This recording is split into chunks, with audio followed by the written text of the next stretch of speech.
प्रणाम दोस्तों। साथियों, अगर एक छोटी सी बात को भी हम रियलाइज़ कर पाएँ, स्मरण कर पाएँ, याद कर पाएँ, तो जीवन में बहुत बड़ी क्रांति घट सकती है। वो बात ये कि जब भी जीवन में कभी भी हमें सुख का अनुभव हुआ है या आनंद के कोई क्षण बिताए हैं, तो केवल और केवल निर्विचार की स्थिति में ही बिताए हैं। उस समय हमारे माइंड में कोई विचार नहीं रहा होगा, तब वो क्षण बिताए गए हैं। अगर विचार उस समय भी घुस गए होते तो वो आनंद के क्षण हम नहीं बिता सकते। आप सोच के देखिए, कभी भी आपको आनंद मिला हो, खेलने में मिला हो, आपको कोई भी खेल पसंद हो, क्रिकेट, फुटबॉल, कोई भी पसंद हो, आपको उसमें आनंद मिला, तो वो आनंद उसी का है कि उस समय आपके माइंड में कोई विचार नहीं थे, कोई दूसरे विचार नहीं थे, आपके माइंड में चल ही नहीं सकते।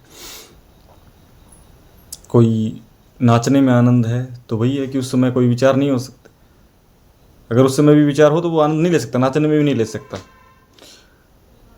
कोई गाने में ले रहा है तो उस समय से विचार नहीं हो सकते। या फिर सेक्स के समय में हम कुछ आनंद अनुभव करते हैं तो वो परम निर्विचार होने की अवस्था है। उस समय कोई भी माइंड जरा से विचार छू नहीं सकता। आनंद वही है निर्विचार का, जो मैं कहना चाहता हूँ। तो अगर ये कुंजी हमें समझ में आ जाए कि निर्विचार होने में ही एक आनंद है, तो हम दूसरी तरफ कदम उठा सकते हैं कि क्यों ना ऐसा कोई आयाम, कोई ऐसा रास्ता, कोई सस्ता रास्ता खोजा जाए। ये महंगे रास्ते छोड़कर क्यों ना कोई सस्ता रास्ता खोजा जाए, जिससे हम निर्विचार हो सकें। महंगे रास्ते से मतलब मेरा ये नहीं कि खेलना भी एक महंगा रास्ता है, नाचना कोई महंगा रास्ता है, कि गाना गाना कोई भी बिल्कुल सस्ते आयाम है। बहुत ही अच्छा, अगर आप उस समय निर्विचार हो सकते हो, तो आनंद हो सकते हो, तो बिल्कुल होइए। इसको मैं महंगा रास्ता नहीं बता रहा, क्योंकि उसमें आदमी बड़े से बड़ा खतरा भी उठा सकता है उस निर्विचार की स्थिति होने के लिए। बस उसे होश नहीं होता, या कोई नशे में पड़ सकता है। बस वही आनंद खोज उसी की है, चाहे होश हो या बेहोश हो, क्योंकि ये निर्विचार होए बिना कोई आनंद का क्षण हम महसूस कर ही नहीं सकते।